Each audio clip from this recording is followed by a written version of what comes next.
Good evening, everybody. If you could take a seat, please. We're ready to get started. Scramble.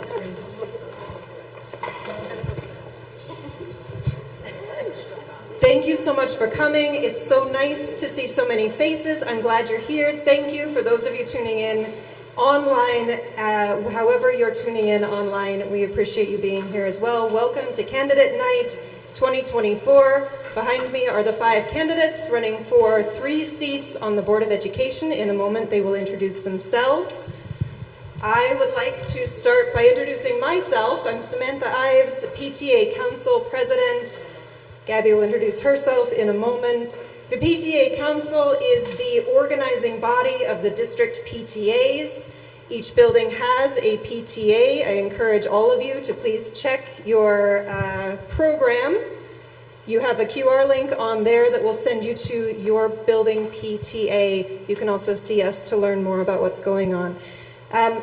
We know in the PTA that nothing happens for our children without the entirety of the community. And tonight, we have some very special members of the community who are making tonight happen. So I have to start with some thank yous.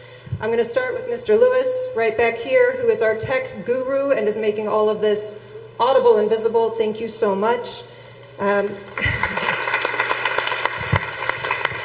Our tech team, Kelly Verdina, Luke, wherever he is, if he's here tonight. Also, Mr. Smith, thank you for allowing us to be here.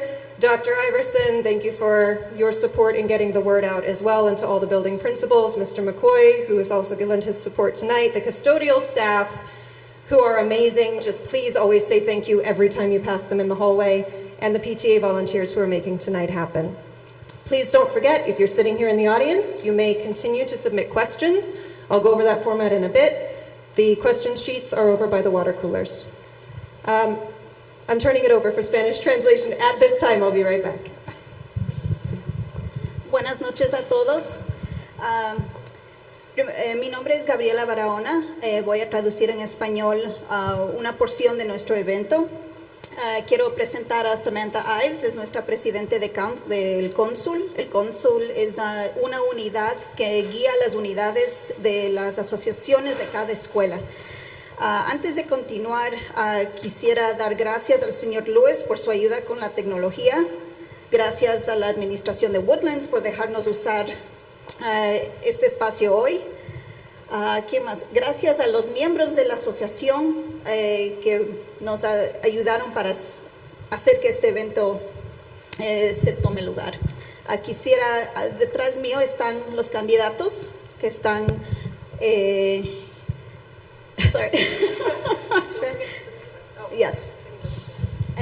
Son los 5 candidatos para la Junta del Distrito para el próximo año. Y para las personas que están aquí, por favor, no se olviden de escribir sus preguntas. Estamos todavía recogiendo preguntas para hoy de noche. Gracias. So before we begin, I'd like to explain the format for this evening.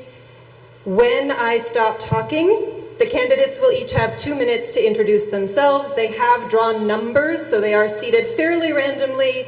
Number 1 is over here. We'll start with Dr. Macaluso and go down for introductions. After the candidates have introduced themselves, the moderators will begin asking questions. They will rotate the person who starts answering the questions. Each question will be asked of each candidate. Quickly noting, those of you who sent questions online, you'll note there was an option to direct a question toward a candidate.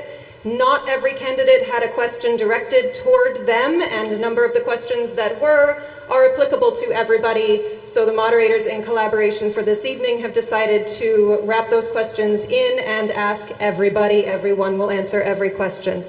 The moderators have been hard at work. We have reviewed all of the questions that have come in. A number of them are on a theme. Part of the moderator's duty this evening was to select the questions that best represented what most people in the community wanted to hear. And they will be reading the questions as submitted by you.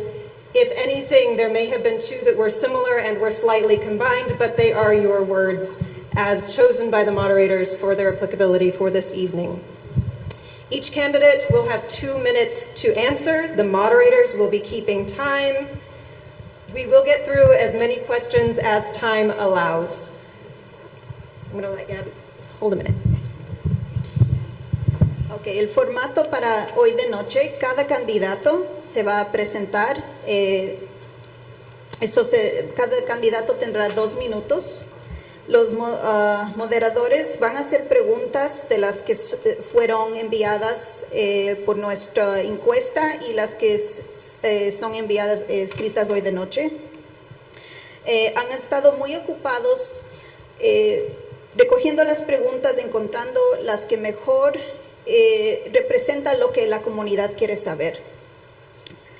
No hubo preguntas directas a cada candidato, y algunas que fueron enviadas, las preguntas que fueron enviadas aplica a todos los candidatos y cada uno tendrá una oportunidad de contestar. Cada candidato tendrá 2 minutos por pregunta. Los moderadores van a mantener el tiempo y vamos a tratar de preguntar lo más que se puede.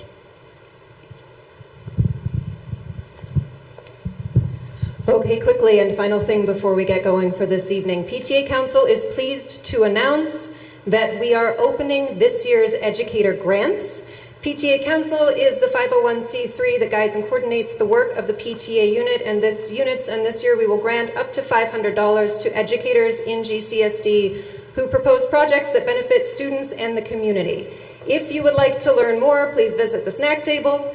And while the grant is fully funded, if you would like to contribute toward increasing available funds or seeding next year's grant, please scan that QR code over there on the poster by the cookies. If you are a district staff member, please check your inbox or mailbox to look for the grant flyer that went out earlier this week to learn more. Finally, please mark your calendars for May 21st. That's the vote. You'll be voting on these candidates behind me, as well as the budget. The next budget hearing is May 7th. Information is on the website. And finally, if anyone would like continued translations at home, please turn on your captions. This evening, you're welcome to visit us at the moderator's table after the event, and we will partner one-on-one with you to make sure your questions are answered. Antes de comenzar, estamos muy orgullosos de dar la oportunidad por medio de una subvención por medio del cónsul, que hasta una subvención de hasta $500 para los maestros y asistentes de maestros en Greenburgh, que tiene ideas o proyectos que benefician a los estudiantes o a la comunidad. Si quisiera aprender más, por favor, visite nuestra mesa. Y como digo, la subvención tiene fondos actualmente, pero si quisiera contribuir para incrementar la cantidad de fondos, por favor escanee el código en el folleto que está al lado de las galletas. Si es miembro del distrito y si es empleado del distrito y miembro de la asociación, por favor chequee sus casilleros para el boletín que se les entregó hace unos días, si quieren aplicar. Por favor, marque sus calendarios para el voto que será el 21 de mayo aquí en Woodlands, desde las 7 de la mañana hasta las 9 de la noche. Hay 3 asientos abiertos para la Junta del Distrito y el voto también será para el presupuesto. Información sobre el presupuesto será el 7 de mayo y también hay información en la página web. Y si están mirando en casa y necesitan traducción del evento esta noche, por favor, habilite los subtítulos. All right, thank you all very much. Thank you so much, Gabby. We're ready to get started. I'd like to begin this evening by introducing the moderators, and then I'll turn it over to the candidates to introduce themselves and we'll get up and running. Our moderators this evening are Earl Metherin, who is a Highview parent and member of Highview PTA, and Denise Alamo, a Bailey parent, member of RJB PTA, former council treasurer. Thank you both so much for being here. We appreciate you. Candidates, thank you so much for being here. Thank you all. Have a lovely evening.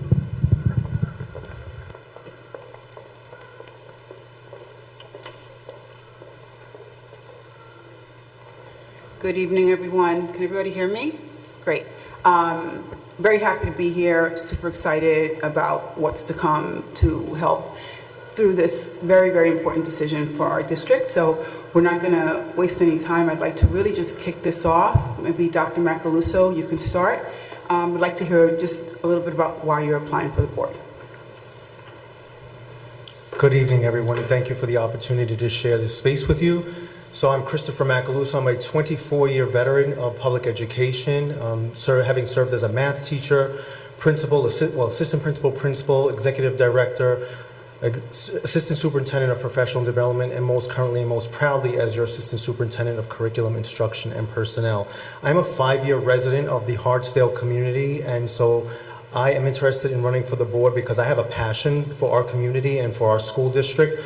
You know, Greenburgh geographically is comprised of approximately 10 districts that either are fully in the Greenburgh boundaries or are somewhat in the boundaries of Greenburgh. And so I do believe that this district, our district, should be and will be considered similar and equivalent to all of those districts that are served by the Greenburgh, that are served in the Greenburgh community. And so I am running for the board because I have a comprehensive knowledge of our district and what are the strengths of our district and all the amazing opportunities that we have for growth and advancement in this district, and look forward to continuing to help us move in the progression of supporting all of our staff members to make this a top-notch district, as it already is.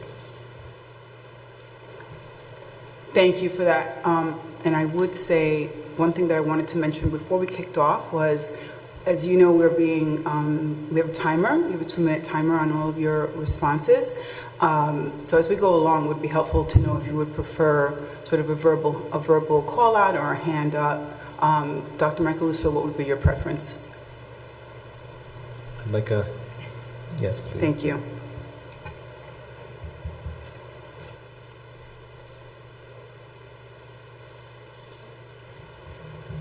Hi everyone, my name is Rebecca Sampalayo, and for those of you who don't know me, 2 of my children are in the Greenburgh school districts. One is in 7th grade and one is a graduating senior. I've lived in Hartsdale on and off for many, many years. Most recently, I've lived in Hartsdale for 15 years with my family, my husband Ernesto.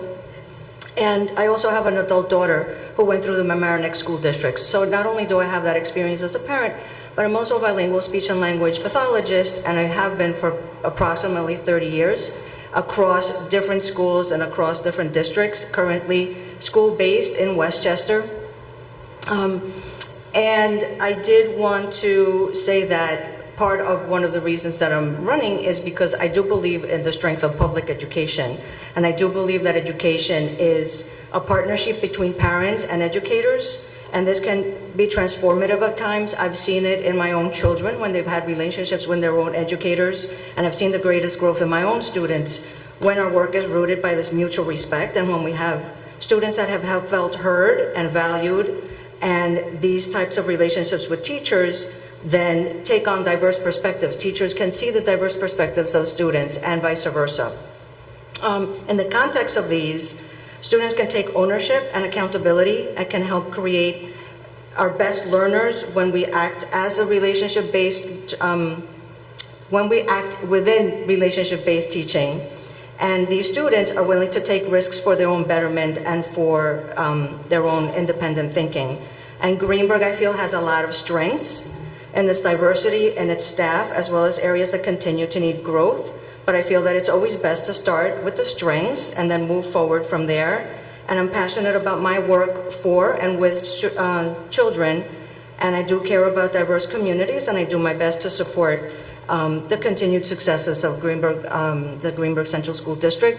I have been an active member of PTAs across the entirety of my children's... Excuse me, Miss. Your 2 minutes have passed. Sorry. No problem. So please close, just wrap up. Just wrap up your ending statement. I just wanted to mention I've been a member of the PTAs and have held executive board positions as well throughout the time there. Sorry, would you like a hand signal or a verbal? Okay, great. All right, no problem. Thank you.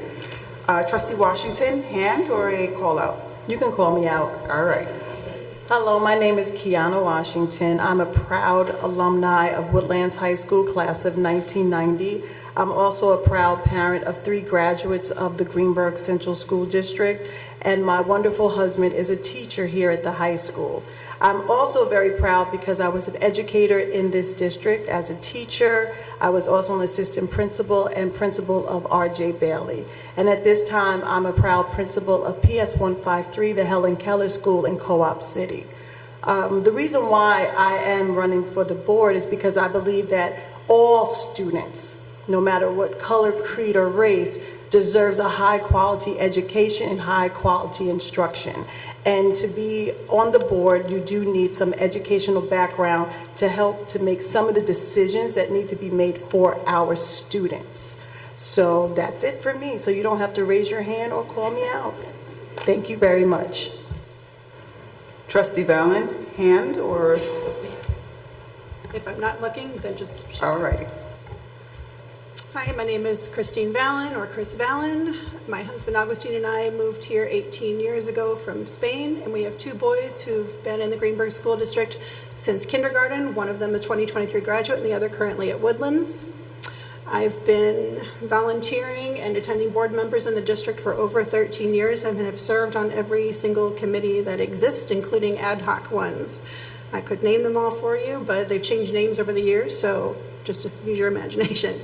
I'm currently serving as the vice president of the board, and that entails additional meetings, both locally and with Westchester Putnam School Board Association, for which I attend regular advocacy meetings and help plan what we want to do regionally and in the state. Why am I running for the board? Basically, I want to continue the positive trajectory that we're on.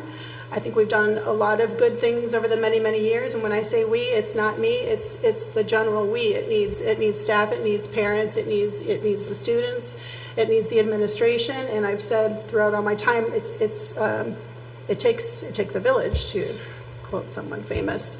I have also advocated for improved student outcomes for all students, and that outcome might not be defined in just one way. Each student has their own way to be the best person and citizen that they can be, and I want to continue to look for ways to help them achieve that. Thank you. Thank you. Last but certainly not least, Ms. Mann? Yes, so I would prefer you to do the audio signaling. I might be like Rebecca and really get into it, so I prefer that. Good evening, everyone. My connection with the district actually begins with my family. I am a 3rd-generation graduate of my family from the district. I started off in ECP. I graduated from Woodlands.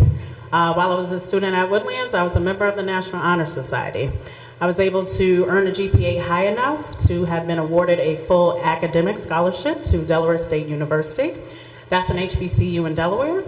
I earned my Bachelor of Science in Accounting, summa cum laude, and I got my minor in Finance and Banking. I have been a thriving, successful accounting professional ever since. And Woodlands is actually the first place I took my first accounting course. So if it wasn't for the district having that class and that opportunity, I wouldn't be where I am today. So my involvement with my children this year in school really inspired me to want to run for the board. I have a son at the middle school, 2 daughters at Richard J. Bailey. And what I want to do is I want to work with the board, and I want to ensure that all the policies, current and future, they fit well and they meet the needs of our students. I want to make sure that those policies result in academic success, academic achievement, that our children will be college, career ready, that they fit the framework and the portrait of a Greenburgh graduate.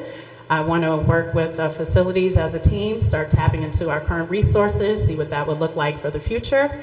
And last but not least, I want to work with the board and really start doing some reworking of community engagement. As many of the candidates said tonight, the community is a big part to our district's success. So I'd love to roll my sleeves up and help out with that. Thank you.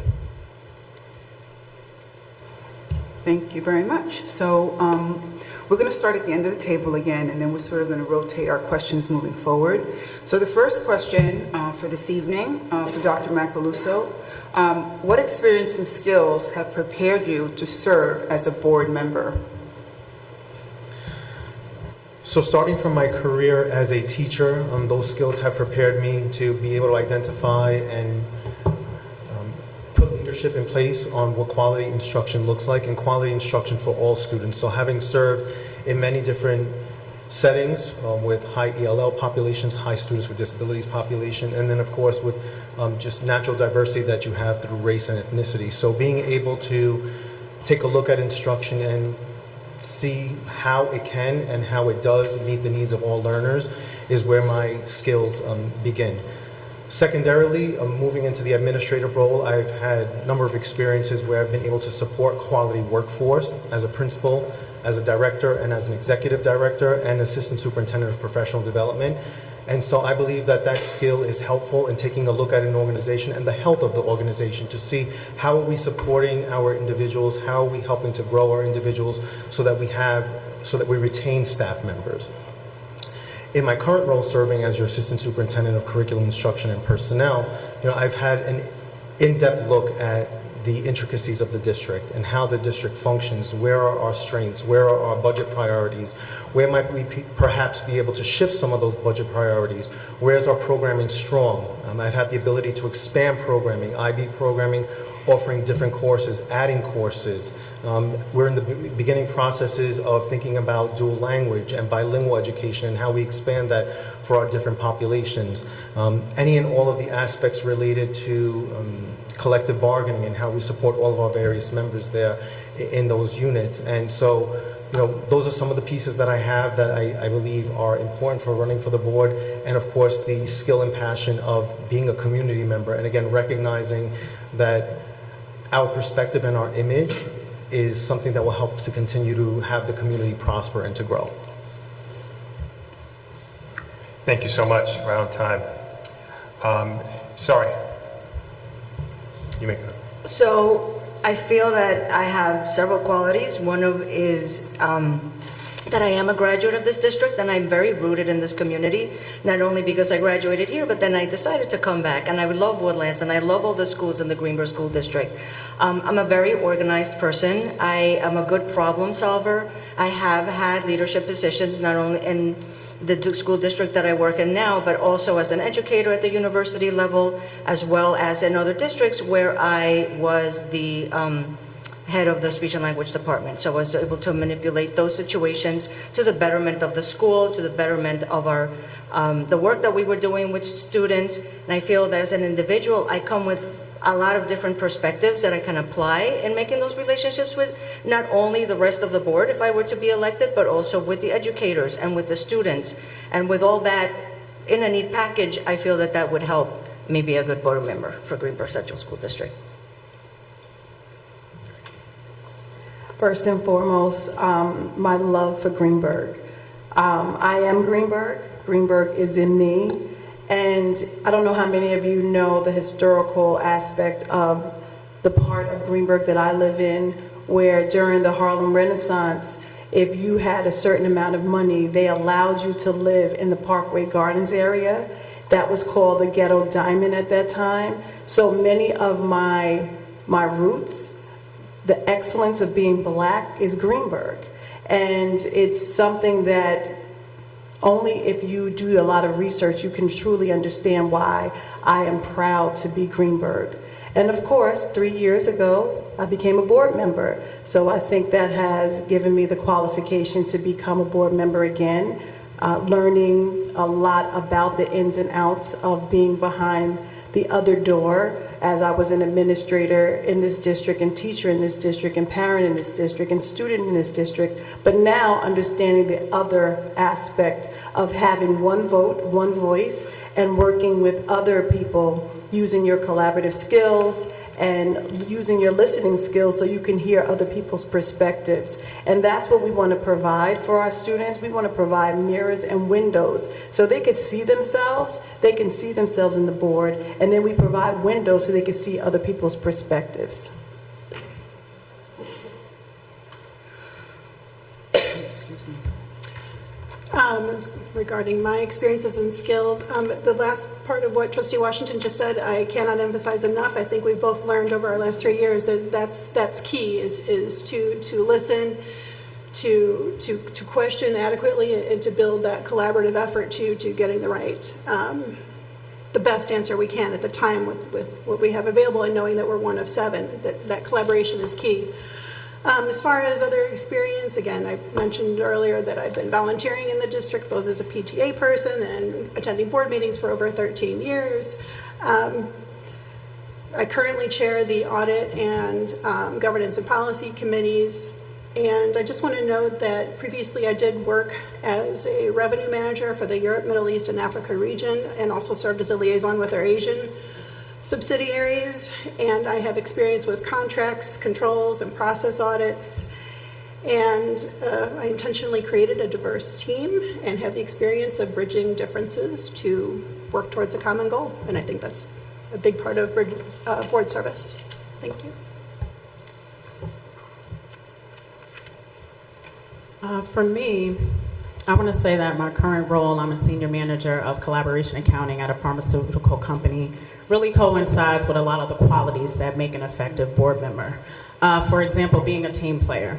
There's going to be times where you have to agree to disagree and you have to move forward, so I'm definitely able to do that. I'm able to cross-function, work with different teams with different personalities and get results. I'm a decision maker, and again, that's an effective quality you need to have as a board member, because there's going to be times where, again, you have to push through, move forward, and implement a policy. I'm a risk taker. Again, that's another quality you need to have as a board member, because there's going to be times where, again, where we disagree, don't disagree, but got to push through. And what you do is you just learn from that experience, right? So you kind of get your takeaways. If something didn't go too right, just make it better the next time around. It reminds me of the engineering process where you have to redesign and reset yourself. I'm engaged with the community. I'm a very active participant there. I'm always talking to parents. I'm talking to... is it my turn? Yeah. No way. Let me get 2 more minutes. All right.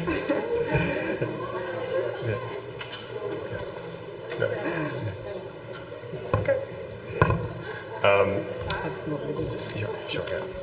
So this question will start off with Rebecca Sampagnaio. And it's a longer question, so this applies to all members of the board. For the candidates who would be new to the board, are you aware of the time commitment for meetings, committee obligations, and school events? And are you prepared to make that time commitment? For the candidates who are now serving, how well would you say you balance your board obligations, and are you prepared for the time commitment of another term? All right, so Rebecca, you start. Yes, I am aware of the time commitments. It's the reason why I haven't run in the past. I didn't feel that I had the time to commit. But I do have one child graduating, which opens up some time. In the past, I've had a lot of transition with my children and with my personal life, so I didn't feel that I had that time to commit. And I feel like that is there now. I'm ready to apply myself. Like I said, I'm very devoted to whatever it is I put my mind to, and I didn't in the past want to move forward with something that I really could not commit to. So I do feel that I have the time. I'm like I said, I'm very good at organizing. I allot my time very carefully, and I'm able to manage multiple things at once as long as I know where I need to be, what my job is or what my work is at that moment, and in that way structure my day, structure my year, and I am ready to apply myself with that. Time. So to be perfectly honest, the board, there's a lot of time that you have to give up. There's a lot of different meetings, and we've had a lot of discussions about time. And I did speak to my board members one evening, and I said, to be honest, I can't continue having board meetings that go to 12 and 12:30. I cannot physically, emotionally, or mentally continue to handle that. So under the leadership of our president, President Mayers, and our vice president, Ms. Trustee Vallon, we have started to try to cut back on a lot of discussion and try to stay with the agenda. And then I'm like the timekeeper. I'm like, okay, it's 9:15, let's go. Because it's a lot of commitment, but I am a principal of a whole building, and you don't want to go and not be able to give your 100% to the students that need you the next day. So it is a lot of time. And if I was to continue to be a board member, of course I would give it the time, but I would also have to put parameters, because you have to function as a human being also. And that is discussion we have had. Thank you. So my schedule is flexible, so I am able to put more time into this board than others, and I'm willing to, do a little bit more so that others who have busier lives can have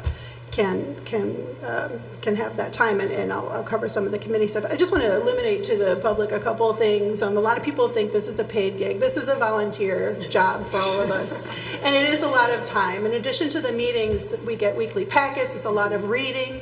There's required training, there's optional training, so those are additional meetings. We have our committee meetings. Each of those can take 2 to 3 hours at a time.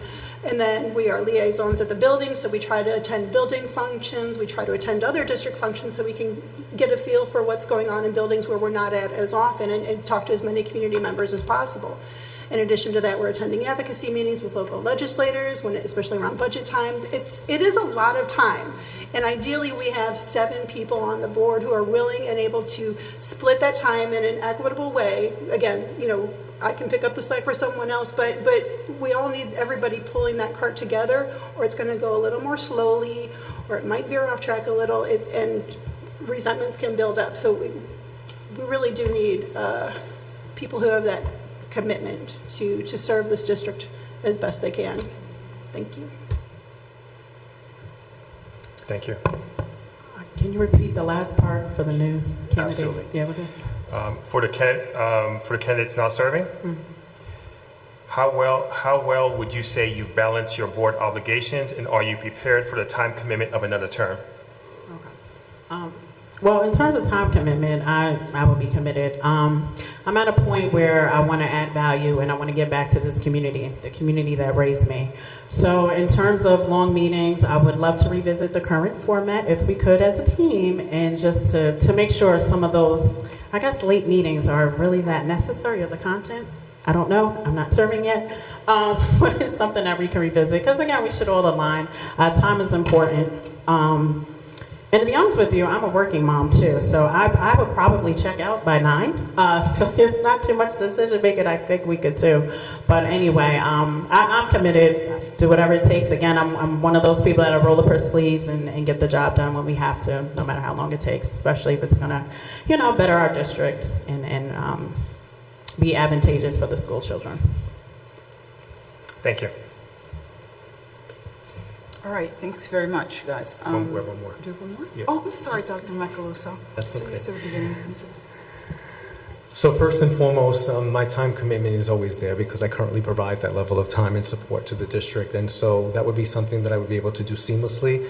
I am, as I mentioned earlier, with regard to why I'm interested in running for the board, and so I believe that in these roles, you must also commit yourself to personal and professional growth, and so certainly I would place the time into that, as well as reading any materials that I would need to have available, that I would need to be prepared for ahead of time, so that when we are making collaborative decisions, we can do so in an expeditious manner. And let me also address, by policy, I will not simultaneously serve as the Assistant Superintendent of Curriculum and Instruction and a board member, and so that just is not something that would work. And so they would certainly be able to have the balance between both of those items. And from an individual perspective, I do believe in balancing your priorities and making sure that we take care of our own wellness so that we can serve others. And so that is something that I would also contribute to as being a member of the board, is how do we balance all of our initiatives and all of our priorities so that we can continue to help the organization grow and develop, while also maintaining a balance and maintaining a healthy environment for all stakeholders. Thank you. All right, so our next question, we're going to start with Trustee Washington. So beyond skills and experience, what unique contributions will you make to the board, and what do you hope to accomplish? What unique contributions will you make to the board? I'm sorry. And what will you hope to accomplish?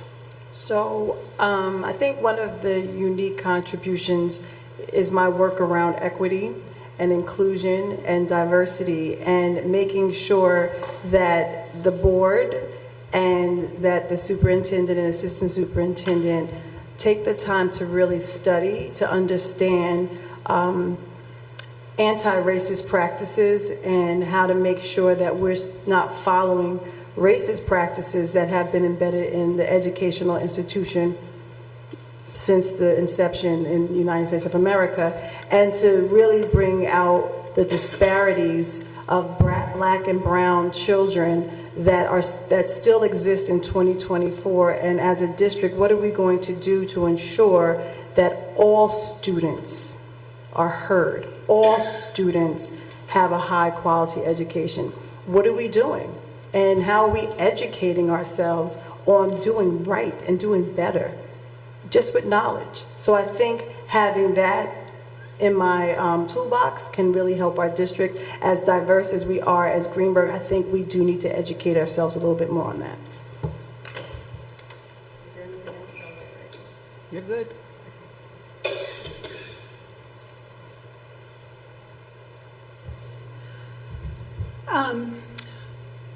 I came to the board not with a specific platform on I want to achieve this or that. I'm a process person, a systems person. I look to just bring incremental improvements so that things are fair, so that things are done professionally, so that things are done on time, and so that we're using our funds to the best of our ability. You would probably say that I'm the one that focuses on those kind of things. I'm also focused on not just the short-term accomplishments, but our long-term use of our budget. And I'm very detail-oriented, so there are things I've picked up where I've helped out, but I don't want to give any specific. And I just think overall, I bring a sense of moving us forward. I have nothing to say. I'm organized, I'm detail-oriented, I'm collaborative. Okay, thank you. All right, for me, my unique contribution is my ability to foster partnerships, and that's actually what I want to do, if I'm elected. I want to do that with a lot of the community leaders. I feel like they're absent lately, and I definitely want to engage our community a lot more. I think it's important. My goal really is to show the district and all the neighboring towns that Greenburgh really is great. So how are we going to highlight that? How can we get our name out there so they can see all of the good things? When they tune into News 12, they're going to see something good about Greenburgh. So that's my goal. Fostering those partnerships, making it happen, and just letting everyone know that Greenburgh, we're good.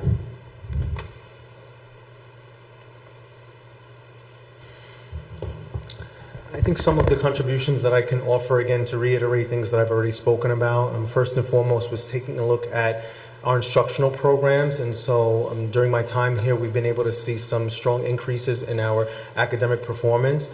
And so making sure that the conditions are set and the policies are in place to make sure that we continue to grow in that area. Certainly partnerships, and some of the partnerships that I've been able to bring to the district, strengthening those partnerships, bringing outside organizations to recognize the strengths of the district and how they might financially contribute to some of the initiatives that we want to have in place.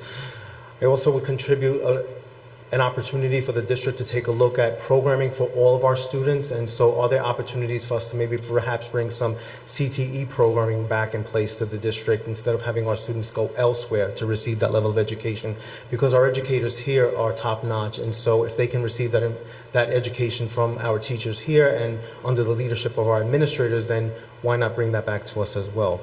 Certainly a level of professionalism to the Board of Education where we take a look at what is our perspective and how do we share that with the community at large so that the community can give us the necessary feedback to help the district continue to grow and develop. And then finally, one of the things that I would help to contribute to the district, if elected as a board member, is participation in some of the various committees that I know are near and dear to my heart. So some of the community engagement committees that are in place, that's something that I've worked passionately on during my time here, and making sure that we have community events, many community events, to showcase the various talents and student activities that happen in this district. So those are some of the various things that I would hope to contribute as a board member, including, and I'm not going to talk about the major pinch point of, cost of facilities, but maybe taking a look at how we can be more efficient with our budget to start having some improvements to our facilities as well. So I think some things that are unique about my contribution to being a board member would be all the multiple identities and perspectives that I bring to the table. I'm a graduate, I'm an immigrant, I'm Spanish speaker, I have a child in the special ed system in this district, I have a child who identifies as transgender. And I think that all those perspectives can also shed light across a lot of the discussions and decisions that the board would have to make. And along those lines, I am an ally, and this is what I would hope to bring to the Board of Ed meetings and to the district is integration, more integration of these students who fall in the special ed continuum of the district. Improving integration of just LGBTQ plus language and systems. Being able to partner with educators, that's another perspective. I'm an educator, being able to partner with those educators and bring that perspective of how hard they work and where are the strengths in the district, and then improve upon those where we need change.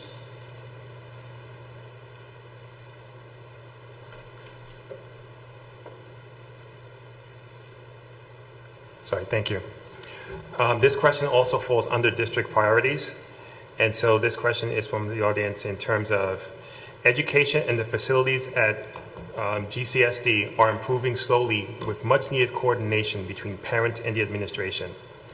If elected to the Board of Education, what would you prioritize under education and facility issues? Concrete and tangible examples would be appreciated. And Trustee Vallon, you're first.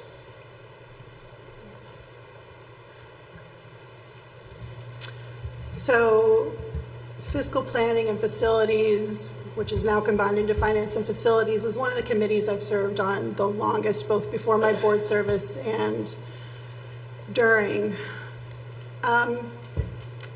And I agree that there's much better collaboration with the community now than there was years ago. I think we expanded that committee. We welcomed with open arms as many people as who want to join every year. So if anyone wants to join next year, please submit your name to the board. Because we realize that we need to hear the priorities more directly, that the community, both who attend the schools and who don't attend the schools, feels is important to Greenburgh. I can say that, again, I mentioned earlier, I'm systems oriented, and part of my process on that committee has been to advocate for us basically creating a priority list, starting with our building condition survey and prioritizing from there, and not just the next project, but the next 3 to 5 projects, so we can have a long-term view of the road ahead and plan accordingly. You want me to say specifics, I can say what we've done. We've completed an energy performance contract. We've worked on ventilation with the federal funds and used those one-time funds appropriately instead of putting in recurring costs, which now some of our neighboring districts are having trouble because they increase recurring costs. But let me focus on this question. We've recently passed the bond to upgrade our roofs at all of our buildings and to improve the track and the tennis courts. We are working on a safety project with the water line and the fire hydrant, and we are doing bathroom upgrades little by little as monies become available. And we're currently in the process of identifying the next the next project or two. And I don't think it's just what I see. I think it's a matter of us listening to, again, what the community wants. We've discussed everything from, we also completed the mansion roof. We have, there's big things on the horizon, which includes adding preschool classes. Sorry. I'm probably running out of time.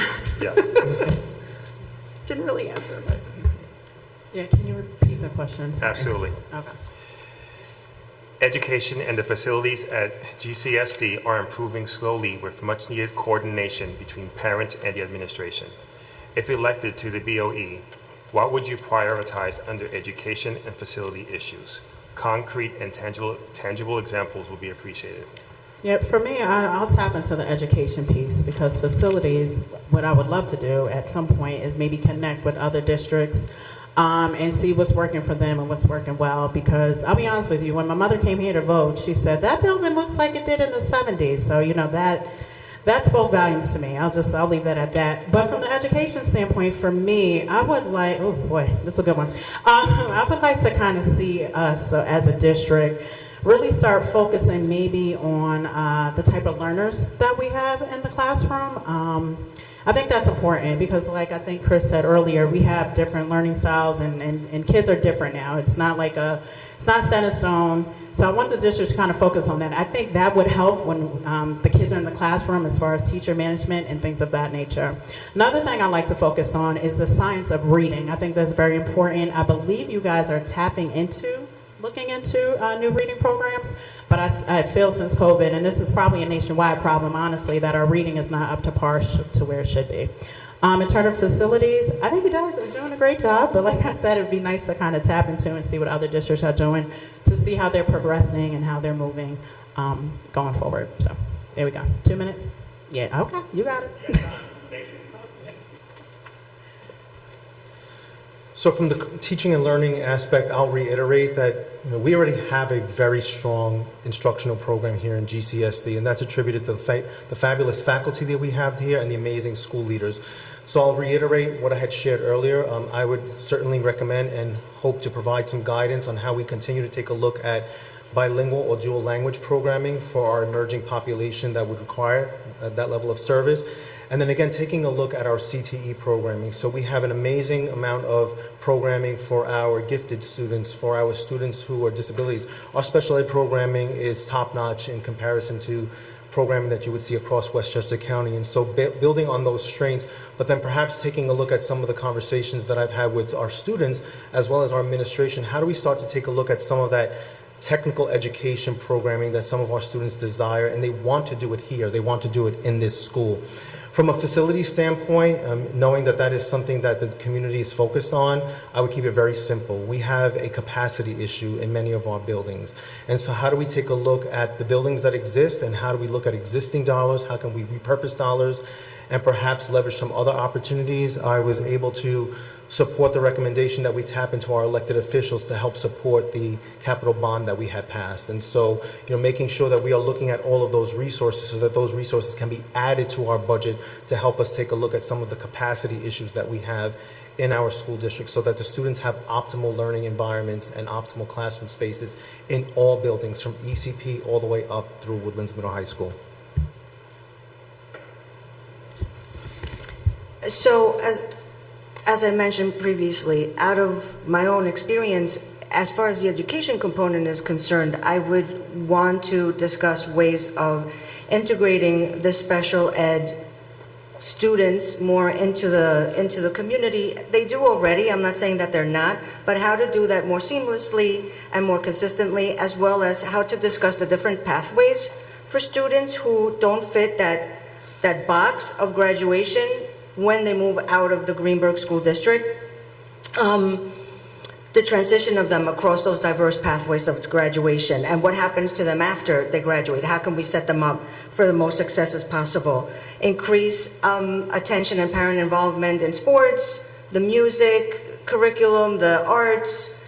Those are all just things that we have been as a family very passionate about during our time at Greenburgh, and we feel that the education component has been very strong, but these are just areas that we would want to highlight a little bit more. So when I was thinking a little way back, one of my children is very artistic. So I'm thinking, why a National Honor Society for Arts? So that was just one idea.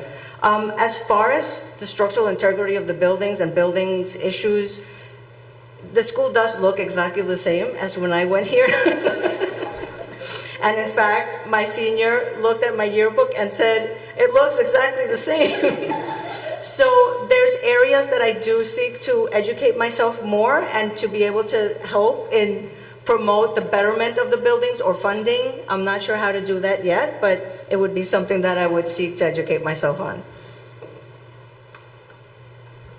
So education-wise, I would go right to our elementary schools and I would first take out Fontes and Pinnell and guided reading because research shows that it's not showing achievement with our students, and start to train our teachers, our educators, throw professional development at them that would really build their knowledge around the science of reading and how to teach students how to read. Take our reading specialists and put them in the classrooms, have them actually teach students to read from pre-K to 2 to ensure that by the time they get to 3rd grade that they're reading, and by the time they walk into 4th grade they can comprehend. So that's what I would specifically do. And then also around the sciences, I would bring back our science research program. I would bring back some STEAM programs that we used to have. And I would also tap into our students and say, what do you want to do? We have a club here called Academic Challenge where we used to travel all over, and we actually made it to television one time around Academic Challenge, and we were competing with other school districts. So I would look to do things like that, and then do a lot more project-based learning so students are learning with their hands and their eyes and their ears and not just having books in front of them, but being able to go into the world and really make some changes. And in our elementary schools, everybody should read novels. It shouldn't just be the out program reading 4 novels a year. Every single classroom, there should be novels in the ELA classrooms, and they should be taking the novels inside and say, how can I change the world from what I just read? And every book should represent students that are in our schools. The authors should represent students that are in our schools. So that's how I would do it educationally. And then facilities, that's what we're doing. Like, my voice is very loud. We need roofs over here at the high school. We need windows. We, thank God, finally getting a roof at Bailey after I don't know how many years. Bathrooms at Bailey need to be fixed. So there's a lot of things that need to be fixed. Thanks so much. All right, so we're going to go to our next question, starting with Ms. Mann. All right, what major point or project do you feel needs special attention this term, and where would you like to be with it at the end of the year? All right, so I am really new to all of these projects and everything like that, but I would like to just kind of piggyback off of the revisiting the reading program, that's for sure. It's very important. For some reason, you know, when I was here, we had a book it program, and all of us read, and we got pizza once we read a certain amount of books. I just feel like a lot of children these days, they're allergic to books for some reason. Do we need to implement something where we're giving them an incentive to read? So I'm really big on that. So if there's any program I would like to tackle, again, it's revisiting the reading programs that we are utilizing. But again, I think you guys are tapping into that. But if we can get that done, I mean, that would make a world of a difference, I feel like, especially with the little ones.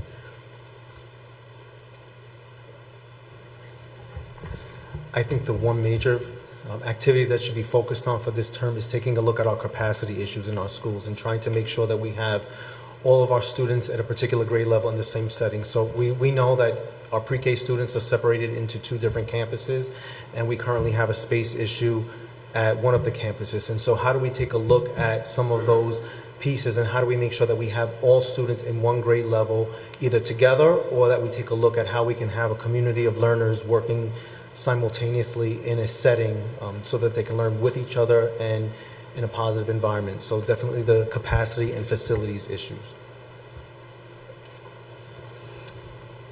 I guess when I think of what I would like to see at Greenburgh, two things come to mind. One is I would like to see an implementation of some kind of curriculum that centers around diverse identities. So the Welcoming Schools curriculum, where we look at diverse perspectives, diverse identities, and acceptance of all those. And there's another that comes to mind that centers more at the elementary levels, but it's more about anti-bullying initiatives, but in a very structured way where students do activities or do projects that really builds upon how empathy builds and how to take that into consideration. So, in Westchester, there's the, oh my God, I just forgot about the name, but I just went to a gala for them. But it is very much like centered on specific lessons at a time, and then students discuss it. When I talk about perspectives, I also talk about restorative practices and implementing those even more to improve relationships within the school so students feel safe, so they feel heard and seen, and in that way become stronger students.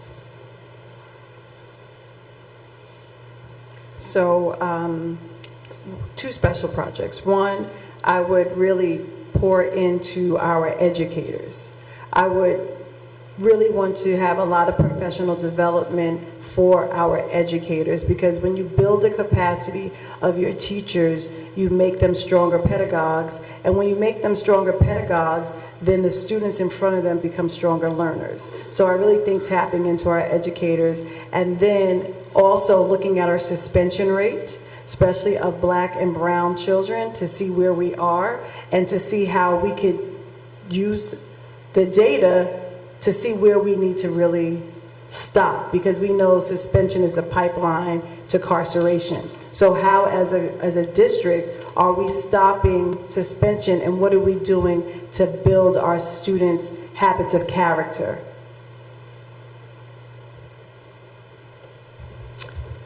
For items needing special attention, I alluded to it briefly earlier, and then Dr.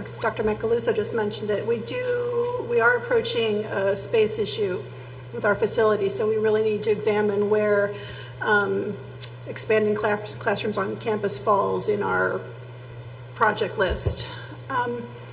Regarding educational items, Trustee Washington and Ms. Sampaio also referred to something that I think we really need to continue to focus on, mentioned restorative practices and the behavioral needs of our students. We've put some additional resources into that this year, and I think we need to evaluate what's working, what's not, what else is needed.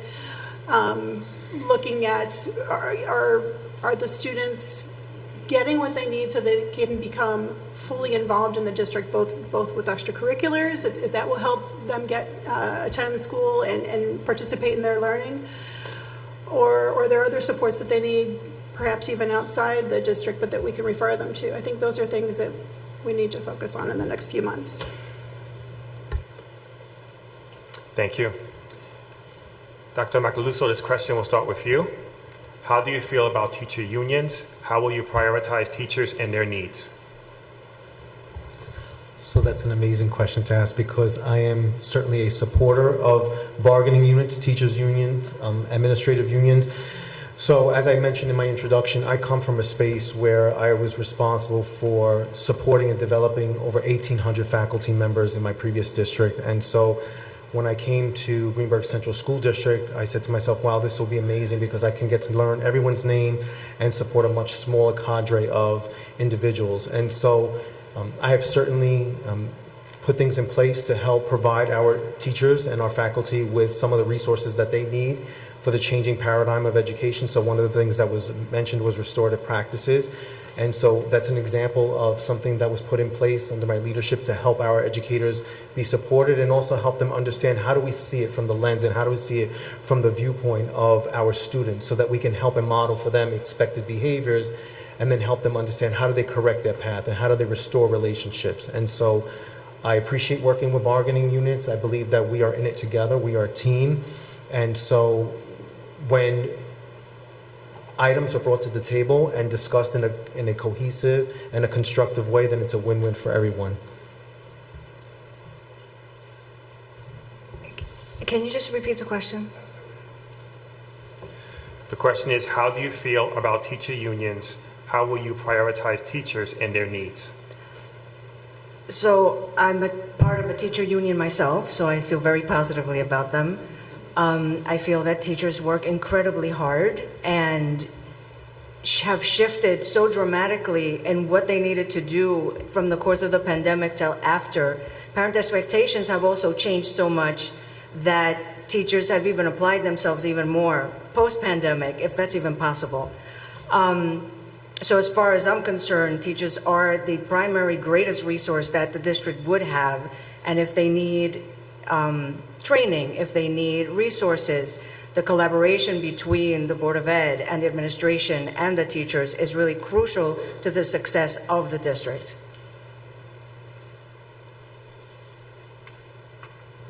So teachers are the backbone of education.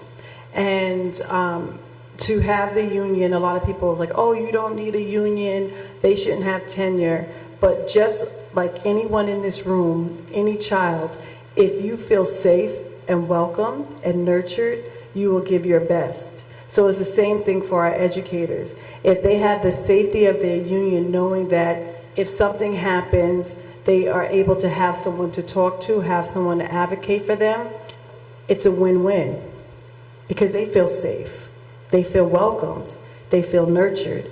And guess who benefits from that? Students.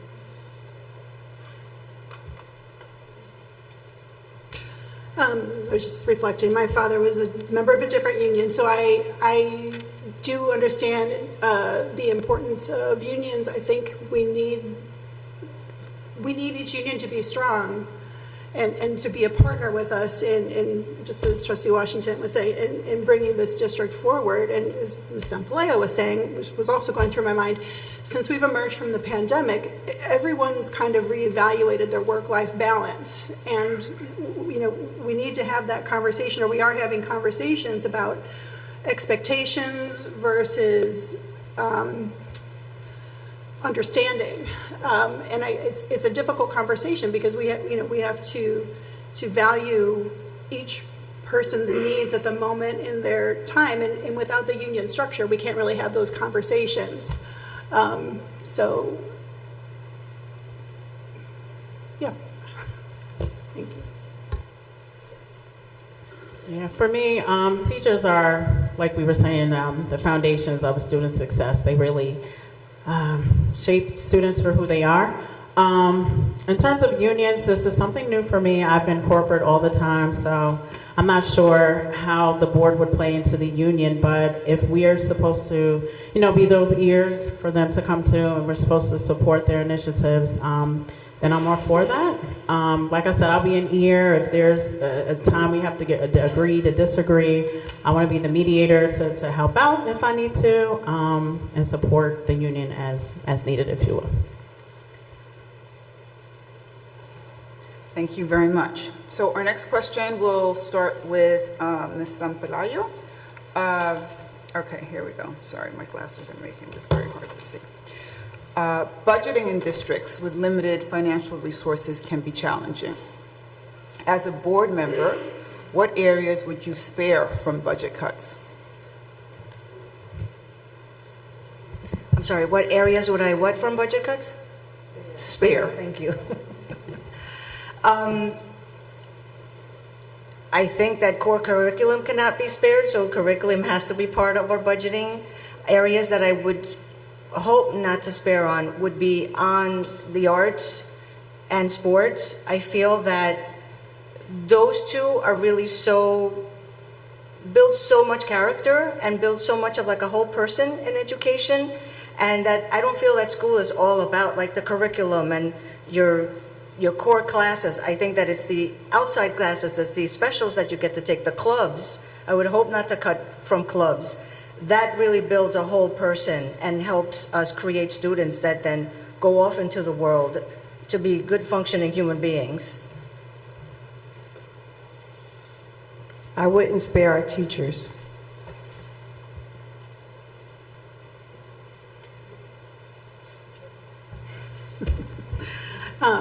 Again, just to illuminate the public a little bit, in the budget, there's so little fat in the budget, and a lot of it is mandated.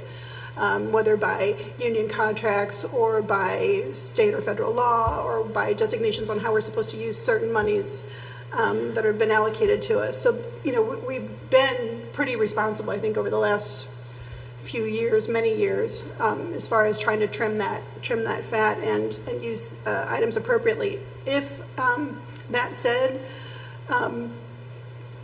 the most needy students that we have, the children in our special education program, are the ones I'd be most loath to, is the area I'd be most loath to cut. Thank you. For me, I'm not sure, line item for the budget, but I would try to put my thinking cap on, and instead of maybe scaling back somewhere, maybe think of a way to get funding, generate some source of revenue income from something. That's what I would prefer to try to do. That's my answer. I'll make this one very quick as well. Hands down, I will never compromise on instructional staffing, and that includes teachers, all of them. Thank you, everyone. Next question we have. What is your perspective on the key challenges and obstacles that have impeded greater student development, including College Board results, and how might you address the issue? Do you want Are me you to repeat talking it about again? the SATs? Yeah, and other types, yes. Okay, so you said the challenges that I'll the repeat it. district has around Yeah, I'll standardized testing? I'll repeat the question again just to make sure. Okay. What is your perspective on the key challenges and obstacles that have impeded greater student achievement, including College Board results, and how might you address the issue? Well, as a board member, you really only can address the issue if you have, the data in front of you that has to be presented by your superintendent. And then you just basically would start to ask the questions and try to find out what their plan is. Because remember, you're a governing body, so you have one voice. So the plan to address College Boards, standardized tests, ELA math, needs to come from the administration in front of you and the educators around you. They need to come up with a plan, and then we need to approve the plan, or not. It might not need our approval, but we have to also progress monitor the superintendent to say, okay, did the plan work? How many weeks are you going to give the plan? How many months are you going to give the plan? And then come back with data. That's really what the governing body does with something like that. And if I'll tag on to your answer, and part of that is sometimes the board, asks follow-up questions to drill down into that data to see, are there specific students or grade levels that need more supports, and then we try to work that into our budget. Yeah, I would agree. I would need to analyze the data first to really get to the root of why this is happening. And I think once we can figure that out, there could be a plan in motion, with the proper people. So there you go. So what's important to reiterate in my response is that, as was shared, the approach to increasing performance on standardized assessments that lead to acceptance into college really results in something that would be put in place by the administration. But as a board member, something that I would advocate for is taking a look at equitable practices. And so some of the things that we know about taking a test is that it's exposure. And how soon do you have exposure, and how well prepared are you as a student to recognize that this is the same question that's being asked in a different way. So taking a look at the data that's being provided and then trying to take a look at how it is aligned to the vertical piece of it. So if students are performing at a certain level in the lower grades, what is the trajectory for them moving forward? And if it dips off, what are the practices that are put in place that might not be allowing the students to perform at their optimal, but at the same time, how are they being exposed to different kinds of opportunities for test taking, for exposure to colleges and universities, and what they're looking for as far as acceptance and how to perform on certain kinds of assessments, even above and outside of it.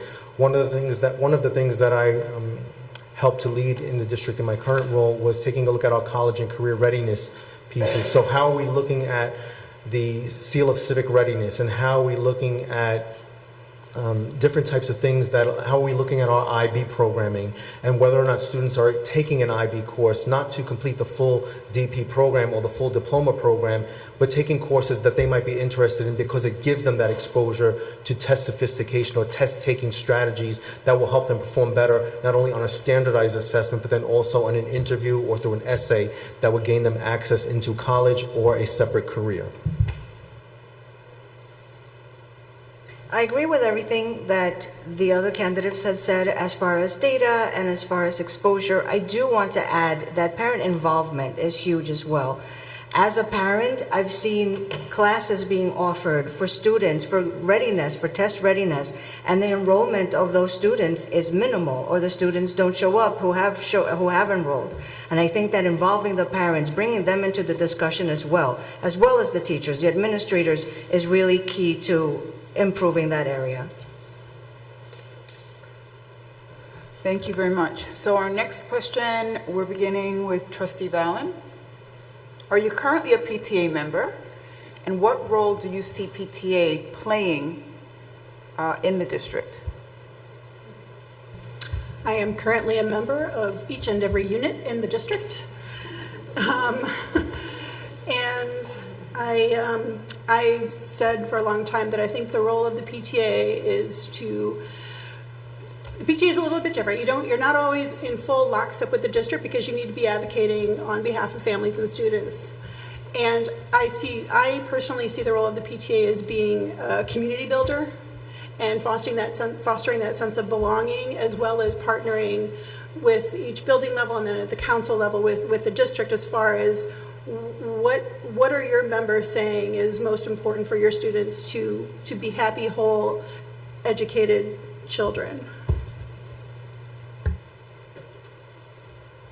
Yeah, for me, I see the PTA as our liaison for children. They're our advocates. They're, speaking with legislation, making sure that the children get what they need. So that's how I see the PTA, and I appreciate all of you guys. You guys are amazing. So just want to throw that in there.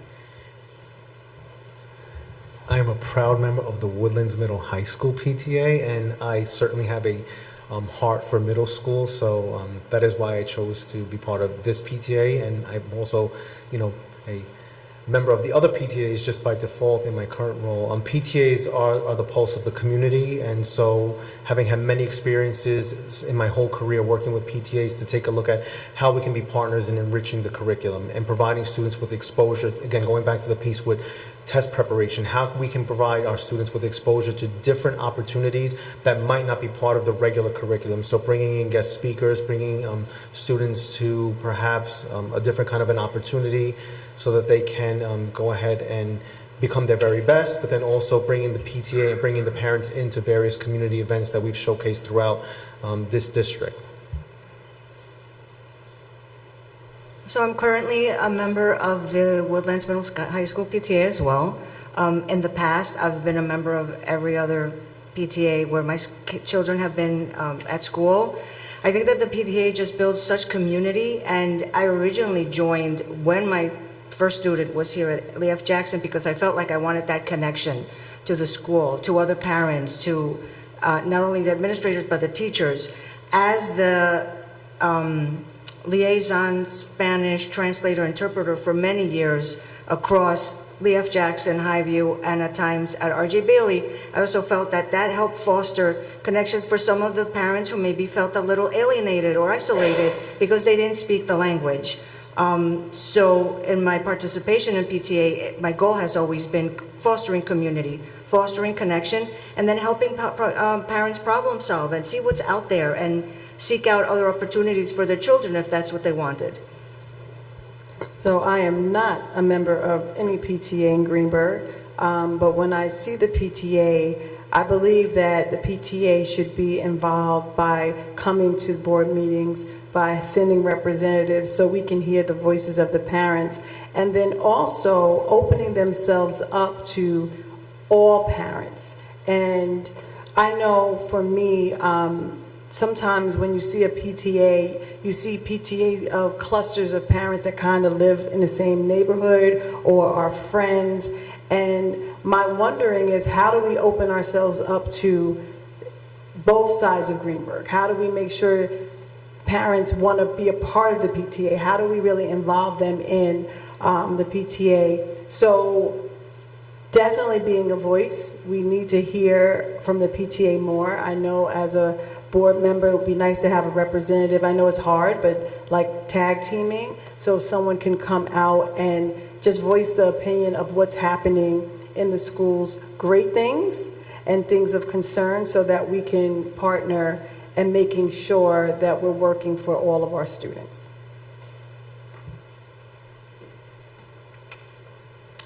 Thank you. Next question we have. How will you help make the district more inclusive for students and staff members in the special education and LGBTQ+ communities?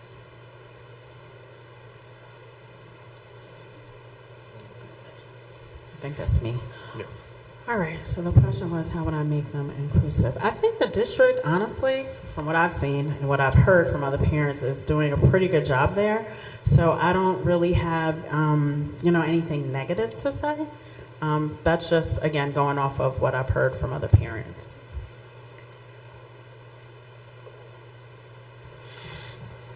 I would certainly agree and reemphasize that the district does an amazing job of inclusivity. There is something for everyone in this district, and everyone has a place. We offer a variety of clubs and opportunities for students to be engaged with students who look like them, who feel like them, who have same thoughts about as them. And so just capitalizing and building on that strength of the district, how do we take a look at some of our policies and procedures to ensure that students have equitable access, that students are represented, taking a look at items of belonging and how welcoming our schools are. Again, these are some things that would be part of administration's role to implement, but then helping administration take a look at how our environments are inclusive and how our environments are welcoming, and how we use language that includes all students. So as a parent of a student in the special ed system, the special ed system in this school and in this district is fantastic. My child feels very welcome and feels very included in so many different things.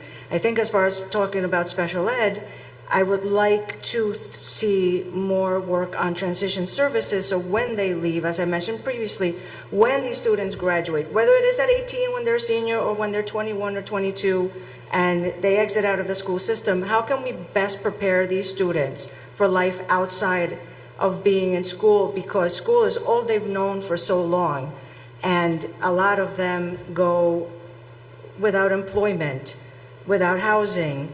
They live with their parents forever, and these are just systems that I feel should be explored more through OPWDD and through the availability of resources that parents just don't know about yet. So education for parents as well. As far as the LGBTQ community, again, as the parent of somebody who identifies in that group, again, like Dr. Macaluso mentioned, more visibility, more inclusion.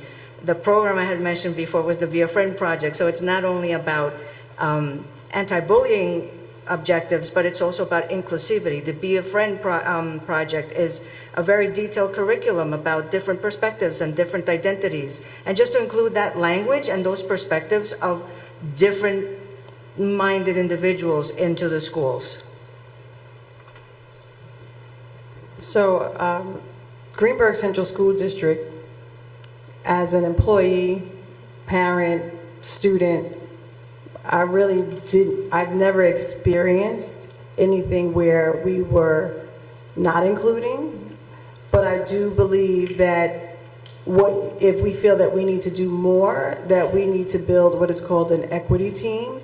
I know we're doing diversity, equity, and inclusion as a committee, but really making sure that every building has an equity team, making sure that we're researching professional development so that we could, once again, build the capacity of our educators who are in front of the students, finding out our own implicit biases around all students, right, with disabilities that could be enriched, so that we could do better. Because, see, a people without knowledge will perish.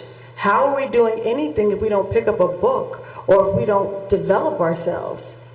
We could talk the talk, but who's going to take the time to educate? and really know what's going on, and then hear from our students as doing surveys and things like that to hear where they might need more. But overall, Greenburgh has always done a great job. And that's one thing I'm very proud of as a Greenburgh graduate and a community member. We've always done a good job of including.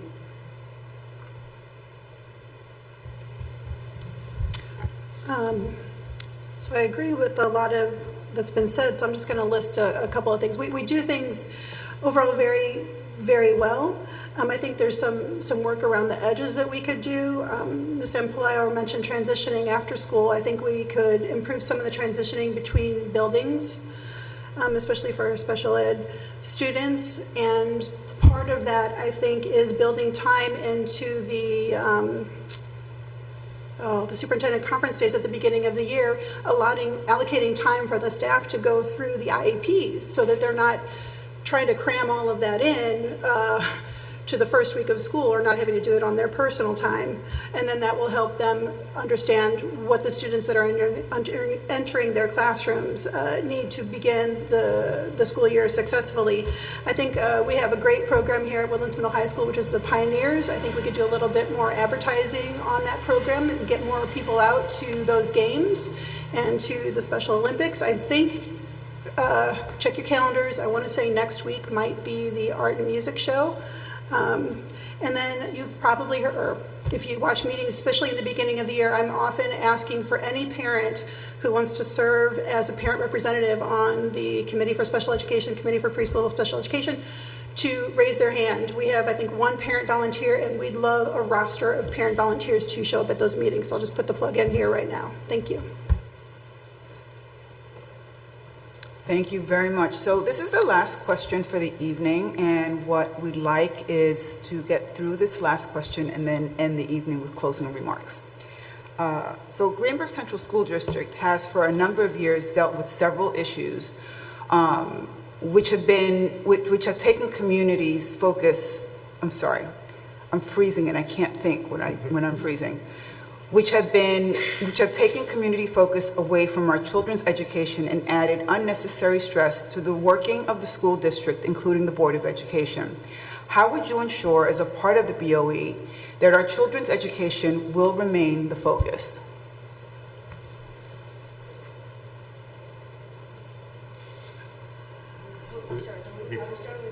We are starting with, I think, Dr. Macaluso.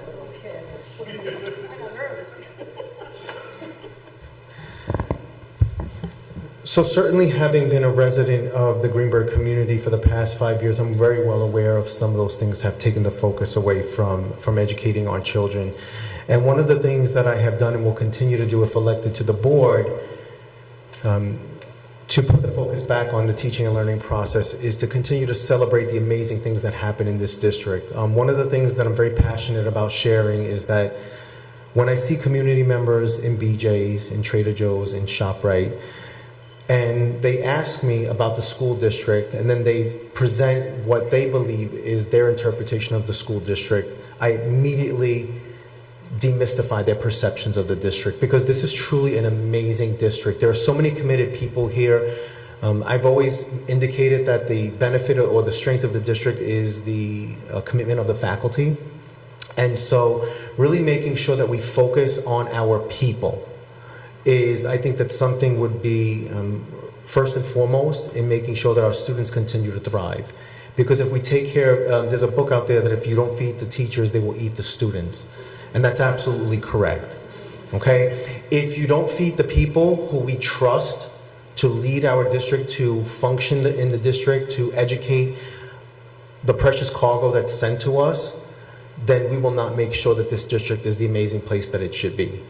And so continuing to represent the district in the most positive way, and I can confidently share with you that I have those conversations with many people, especially that when I first moved into the district, I was approached by community members who gave their own opinion about the district that I knew was not correct.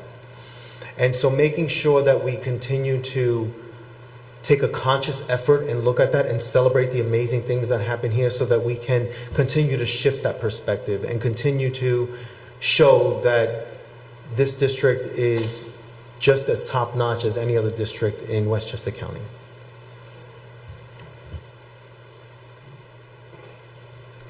So I agree with Dr. Macaluso that the highlighting of the strength of the teaching staff, of the community of educators that we have, and the staff and faculty in its entirety is really paramount to making the district look to others as we see it. So when I came back into this district, I really couldn't believe that I was still having the same discussion with people outside, community members at BJ's or Christmas tree shops before it closed, that I was having when I was a student here.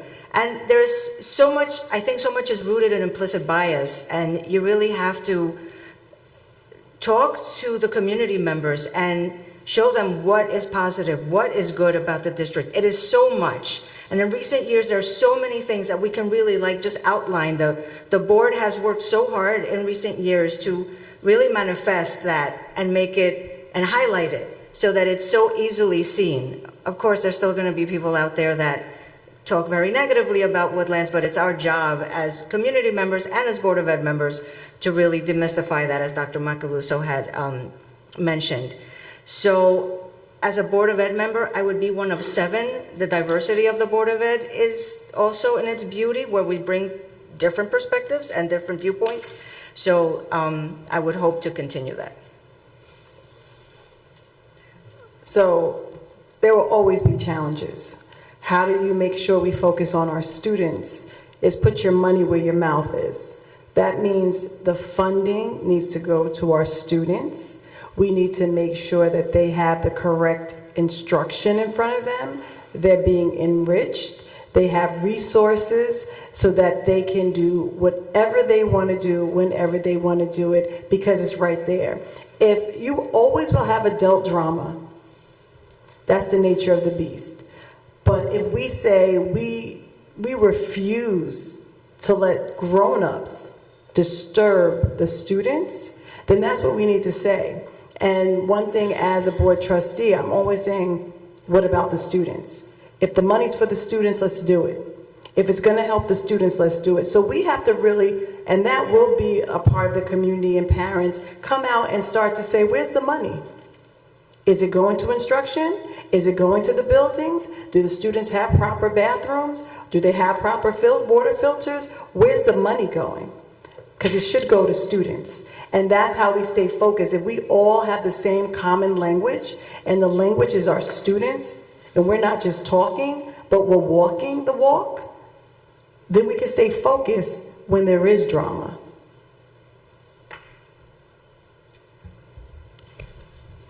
So when Trustee Washington and I first joined the board, that was one of the crazy times. And after I was elected, I put on a card that I carry in my board bag. I don't have it today. Basically, just to serve as a reminder at every meeting when things get kind of nuts, basically, how will this blank best help the students? So I use that as a visual reminder I carry with me to every meeting. And on top of that, Trustee Washington alluded to the question she always asked, that's forefront in my mind. And I will just add that I am solution focused. I want to do my work. I try to tune out all of the extraneous stuff and just move forward with the question, what do we need to do? Let's move forward. Let's move forward together if we can. Let's build the consensus. And everything else just kind of gets wiped out. Thank you. Yeah, so for me, I'll answer this question twofold. I think it's gonna take transparency and community engagement to make sure the students are, stay first with their education. I think it's also a matter of educating too the community on what we are doing to make sure the students, are first. Yes, there's minutes out there, and yes, there's meetings on YouTube. But it might take, for me, maybe as a board member, to just go out there and have some forums and have those meetings, or, put up a quick TikTok or Instagram video. I'm not sure. I'm just exploring different methods. But I do think it is being transparent and engaging the community to keep our kids first, so they know that they are first. Thank you all. I guess on behalf of the PTA Council, I'd like to just say that we all appreciate all of the information that you've provided. There are some of these questions were not necessarily the easiest to address. So if we can, I guess, begin with Ms. Mann with your closing remarks, and we'll take it down to the end of the table. All right. So as we close tonight, I want to say thank you to everyone that is here in person listening and those online. I wish all of us could move forward and be board members, but ultimately there will be 3 that will be elected on Tuesday, May 21st, and I hope I am one of your choices. By nominating me, you would be electing an actively engaged parent to the board, one that engages with educators, with staff, with principals, other parents, and I will ensure that every voice is heard. You'd be nominating someone who can foster productive partnerships, manage resources effectively. I would love to work together and build a brighter future for our children and make the district even greater than what it is. May 21st is a very special day for me. It's not only election day, but it's my birthday. So the biggest gift I could get is your vote. Yeah, so I will encourage everyone to go out there, vote, grab a neighbor, grab a friend. And I have a webpage. It is voteformans.com, VOTE, the number 4, MANNS. And I will see everyone at the polls. Thank you for your support. I'm Christine Vallon. I am a fiscally prudent, process-oriented, collaborative problem solver who can commit the time needed to continue our positive trajectory. I believe in working collaboratively to find solutions and to support our educational programs so that each student can achieve their best, however they define it, in a safe learning environment, both emotionally and physically, and doing all of that while being fiscally responsible with our budget. We spoke of learning styles earlier. This is not my forte. I think best when I write. I also have a website, voteforvalin.com, vote for VOTEFORVALIN.com. Thank you. So I just want to say thank you to the PTA, to everyone that came out tonight. It's a win-win for me. If I get in, it's a win, and if I do not get in, it's a win. And the reason why is because whoever gets in, I will support you, and I will be at the board meetings. You probably will hear me a little bit louder outside of the boardroom. I will try to make sure our community starts to really get engaged again in Greenburgh Central School District, because we're needed. We are so needed, and our voices are needed. So I thank you for the last 3 years. We see what the next 3 years will hold. But no matter what, I have your back. So good luck to everyone. Yeah, so thank you to the PTA Council for hosting this and organizing it. I can say that I'm not perfect and I don't know everything, but I do love this community and I love what I do as an educator, and I believe that the educators in Greenburgh do as well. And if elected, I would do my best to continue the successes of the district. Hi, I'm Christopher Macaluso, and I just changed my birthday to May 21st. So, first and foremost, you could have been anywhere in the world, but you're here with us, and so we appreciate that. We appreciate being able to see all of you and being able to share our thoughts with you. I do believe that I would be a good fit for the board because I have a strong knowledge of Greenburgh Central School District from a very deep level, from everything that exists in the district from A to Z, and I continue to advocate for the district and help the district be a premier district. Not that it isn't already a premier district, but when you are getting to be premier, there's always room to become more premier and more polished. And so making sure that the district continues to be on that upward trajectory, both academically, fiscally, and also optically, so that our community continues to appreciate us and continue to value us.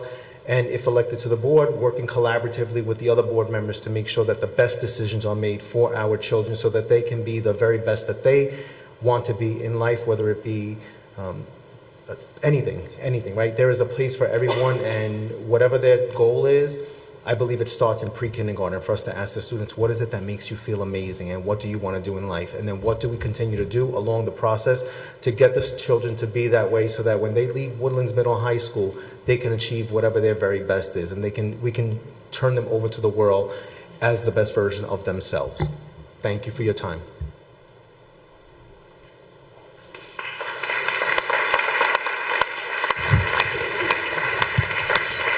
Thank you all for being here. Thank you to our moderators.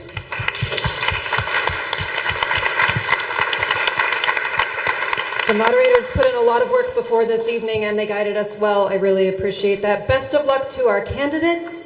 Thank you for coming out tonight. I am appreciative that you're here. I'm appreciative that you are running, that you are stepping up. I'm appreciative that you are offering us the opportunity to gather, to have these important conversations, to consider the ways in which we live in this district and build this community. These are the moments that help our children succeed. I'm grateful to you all for being here. Thank you so much. If you are not a member of the PTA, pick up your program and scan your QR code right now before you leave. If you are a member of the PTA, please consider running for a leadership position next year. Each of the boards have nominating committees formed, and we are actively looking for who's going to lead this charge come September. Thank you all again. I am not taking home all those cookies. Stop by the table on the way out. We have a few minutes to chat and socialize before this space gets cleaned up. Thank you again, Mr. Lewis and the tech team. Thank you again to our custodial staff, and best of luck, candidates. May 21st, back here in the gym, 7 a.m. to 9 p.m. See you then.